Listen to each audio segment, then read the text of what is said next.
Hello students, welcome to Kartar education centre. बच्चों, मैं वीना आज आपको पढ़ाऊंगी बेल्जियम की समझदारी, यानी कि ये आपका फर्स्ट लेसन है राजनीति की बुक का, जिसका हम आज करेंगे क्वेश्चन नंबर 5, पेज है 4। और इसके ऊपर हमारा आज डिस्कशन होगा कि बेल्जियम के मॉडल के बारे में पढ़ना, या फिर बेल्जियम की क्या समझदारी थी, या फिर बेल्जियम ने कौन सा राजनीतिक फैसला लिया।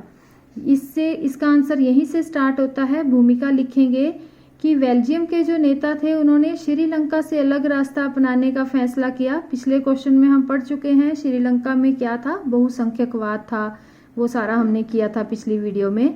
तो अब हम ये बेल्जियम ने क्या किया उसके बारे में पढ़ रहे हैं। तो उन्होंने क्षेत्र अंतर, जो लोग थे अलग समुदाय के थे, अलग संस्कृति के लोग थे, उसको स्वीकार किया। किसने? बेल्जियम में कौन से लोग थे? फ्रेंच बोलने वाले, डच बोलने वाले। ठीक है। तो 1970 से 1993 के बीच में उन्होंने संविधान के अंदर 4 संशोधन किए। ये संशोधन इस तरह से थे कि देश में रहने वाले किसी भी व्यक्ति को बेगानेपन का एहसास ना हो और सारे लोग मिलजुल कर रहें। यह व्यवस्था जो थी ये बहुत ही कल्पनाशील थी, मतलब बहुत अच्छी थी। और ऐसा जो है कोई और देश जो है वो ऐसा नहीं कर पाया। बेल्जियम के मॉडल विशेषताएं क्या हैं? सबसे पहला है, हम लिखेंगे, हेडिंग देंगे, डच और फ्रेंच मंत्रियों की समान संख्या। यानी कि संविधान में इस बात का प्रावधान रखा गया कि केंद्र सरकार जो बनेगी उसमें डच और फ्रेंच भाषा बोलने के मंत्री जो हैं उनकी संख्या, वो जितने भी होंगे वो एक बराबर होंगे, समान होंगे। कोई भी विशेष अगर कानून बनेगा तो दोनों भाषा के जो मंत्री हैं उन दोनों की सहमति या उनका बहुमत लिया जाएगा। दोनों की मंजूरी होगी तभी नया कानून बनेगा। इस प्रकार किसी एक समुदाय के लोग को एक तरफा फैसला नहीं करने दिया जाएगा। अगला है कि उन्होंने राज्य सरकार केंद्र सरकार के अधीन नहीं होगी।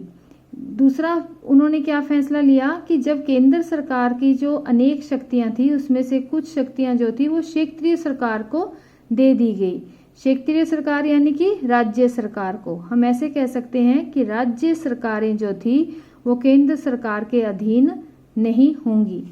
उससे अगला पॉइंट है ब्रुसेल्स में अलग तरह की सरकार।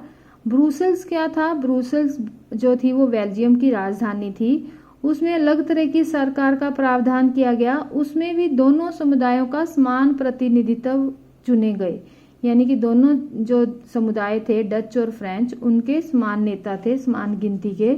फ्रेंच भाषा के लोग उसमें 80% थे, पिछली वीडियो में हमने पढ़ा था, और डच के 20%। फिर भी फ्रेंच भाषी लोगों ने ब्रुसेल्स में डच भाषा के लोगों के बराबर जो है अपना वो प्रतिनिधित्व स्वीकार किया।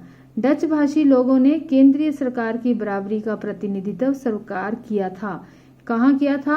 बेल्जियम के अंदर। इसीलिए ब्रुसेल्स में फ्रेंच ने भी समान प्रतिनिधित्व स्वीकार किया।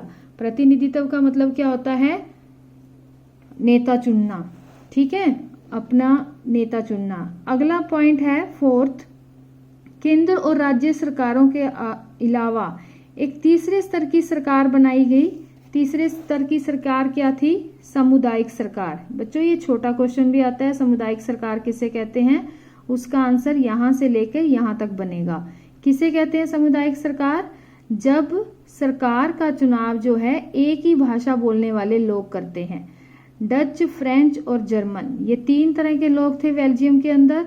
डच सबसे ज्यादा थे, फ्रेंच उससे कम, और जर्मन तो सिर्फ 1% थे।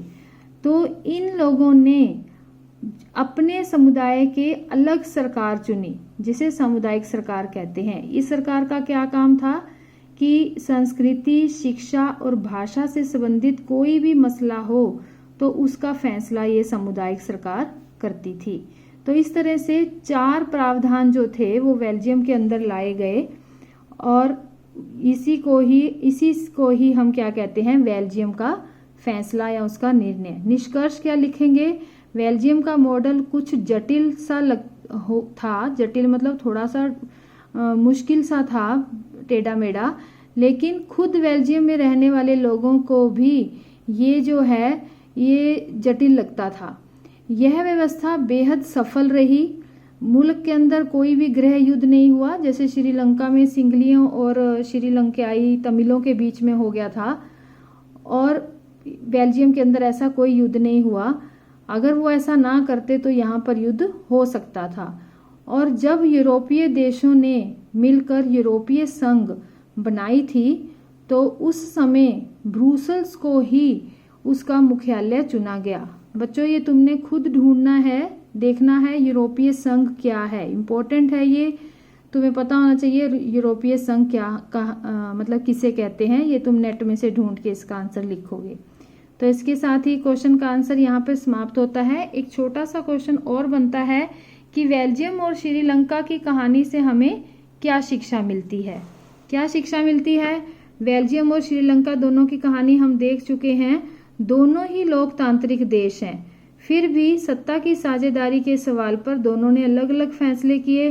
बेल्जियम ने विभिन्न समुदायों और भावनाओं का आदर किया और देश में एकता बनाई, बराबर उसके अंदर सत्ता को बांटा।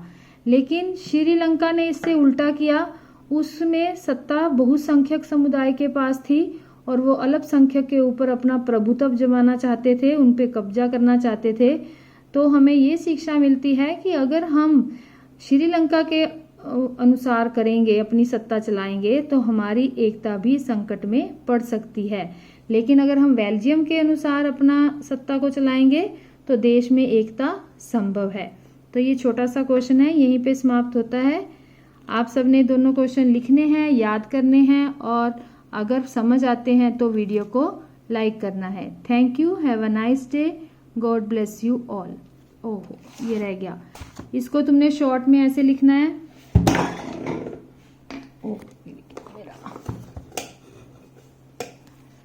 इसको ऐसे लिखोगे, बेल्जियम का मॉडल, श्रीलंका में अलग रास्ता अपनाया गया।